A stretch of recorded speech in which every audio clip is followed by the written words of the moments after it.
I always liked Mr. Allen. I met him 2 years ago, during my final year of school. I hated that place.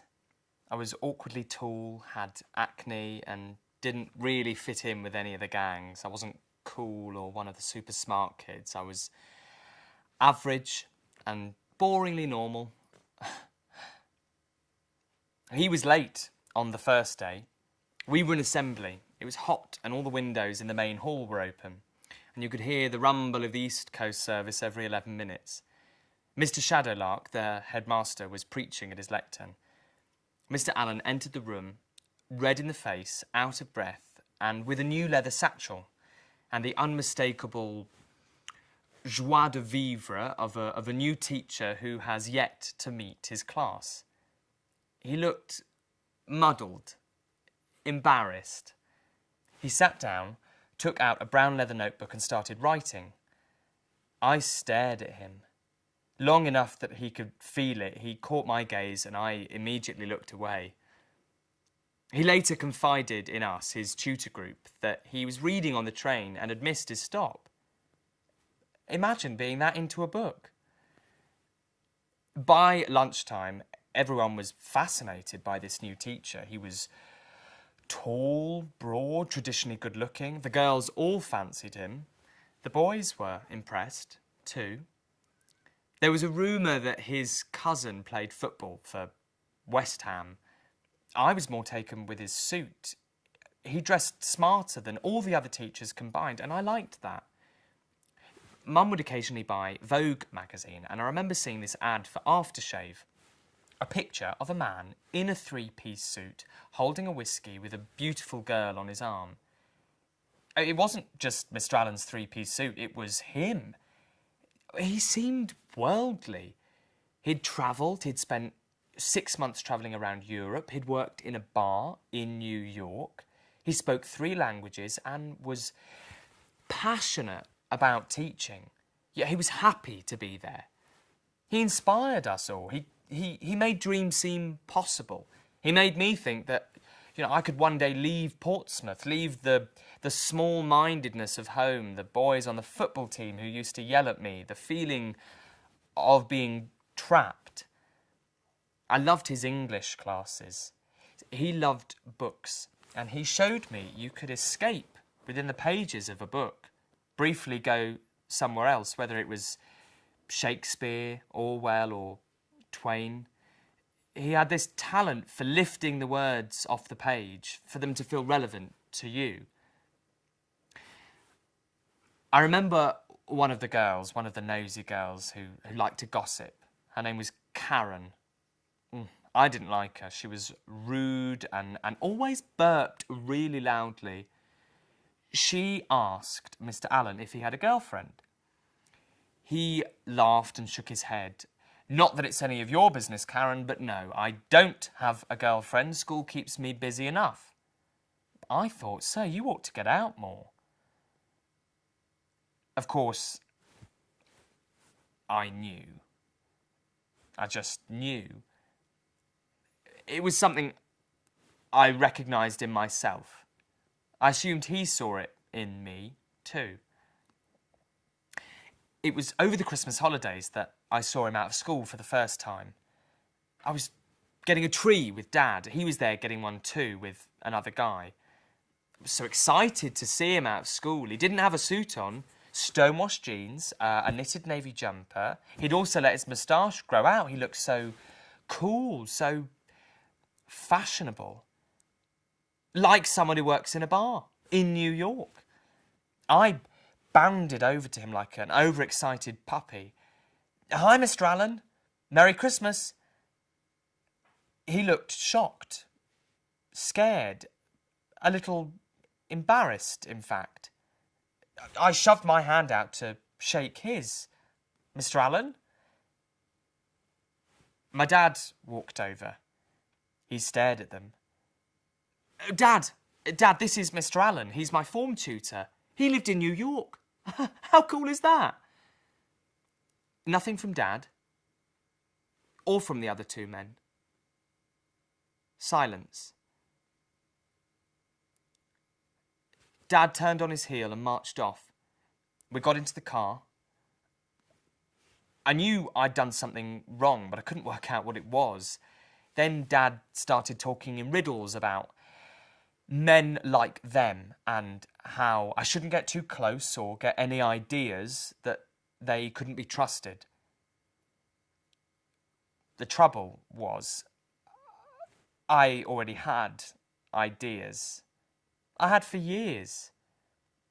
I'd known for a long time that I was different. I was told it, in fact, by taunts in the playground, whispers at family occasions, my dad's obsession with me boxing, which I hated, no surprise there.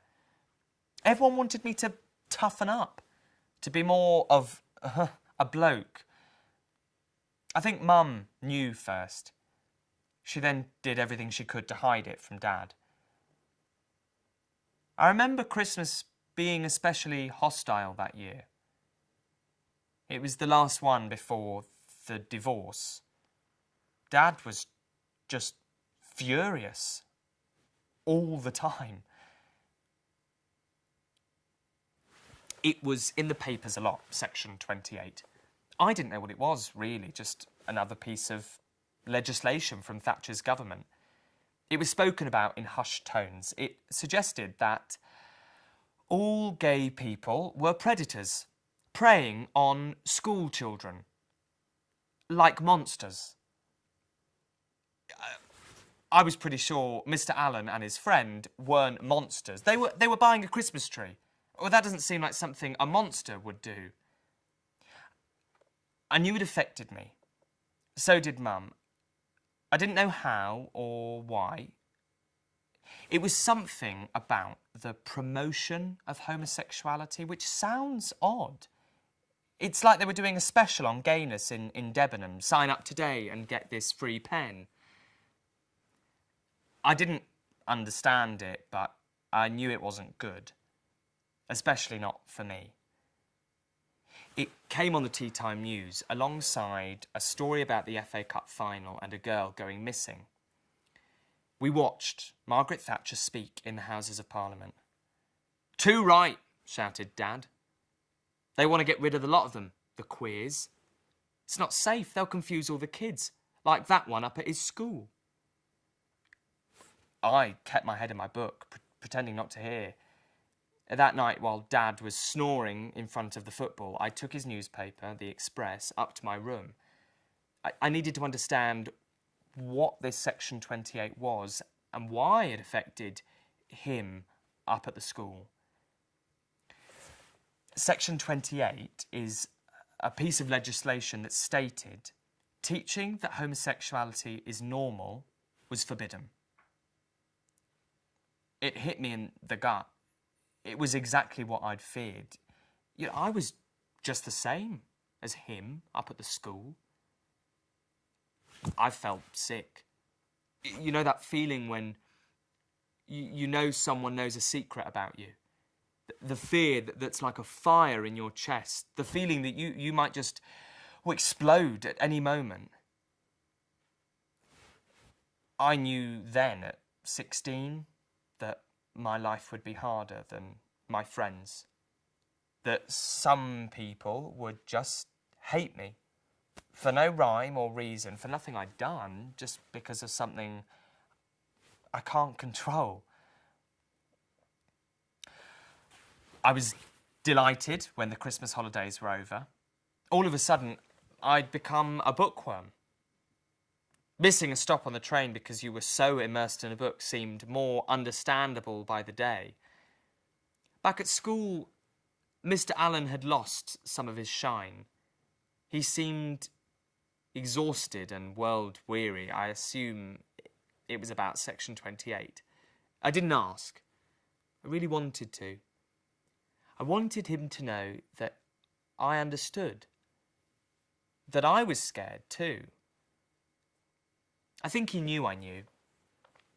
Everyone else was in the dark. It was like we were in this slow-motion bubble where something terrible was about to happen, but everyone else was oblivious to it, getting on with their normal lives, deciding which pop star to fancy or who had the coolest backpack, whilst unbeknownst to them, there was ominous rumbling getting louder by the day. He lost his job in the May. I ran to the boys' toilets when I heard. I sobbed. It confirmed my greatest fears. I told everyone it was hay fever, of course. I heard Mum and Dad discussing it when they thought I'd gone to bed. It ended up being a huge argument. Of course, it was partly about me and my effeminate ways. Dad said that it was right that he lost his job, that it would make others think twice before choosing to live that way. Mr. Allen had been to London on a march with the Gay Liberation Front. He was photographed there and it ended up in a national newspaper. I saw it in the local shop. My stomach dropped, that sickly feeling returned. But I was also proud and fired up that I knew someone that brave enough to fight for something greater than yourself. I still have that newspaper. That was it. The school fired him the moment they saw it. Mr. Shadowlark said he had no choice. He helped Mr. Allen pack his car. They shook hands. They both looked fed up, sad, promoting a homosexual lifestyle. He'd never mentioned he was gay at school. It came as a surprise to most of the other kids. They started calling him a pervert and a queer. It was only a few months before he'd been this cool guy who lived in New York. How quickly people can change and turn cruel. I felt ashamed. I still do, sometimes. It's linked to Section 28, I think. The knowledge that falling in love could cost me my job, my dad. My course starts tomorrow. Mr. Allen was right, I could travel the world. I've only made it as far as London so far. I wonder about him sometimes. I wonder if he found another school that were more caring, that valued his teaching skill rather than delving into his personal life. I hope so. I hope they're happy, him and his friend. Or maybe it was his partner. I still have that newspaper. It lives in the top drawer of my desk.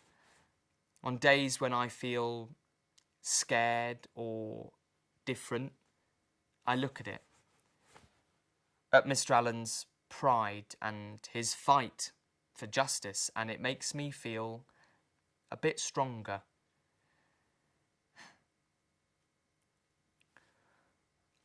I didn't think I'd go to uni. I'm excited to start, though. I hope I meet people like me. I told my mum the truth about me before I left. She said she'd always known and that eventually Dad would be all right.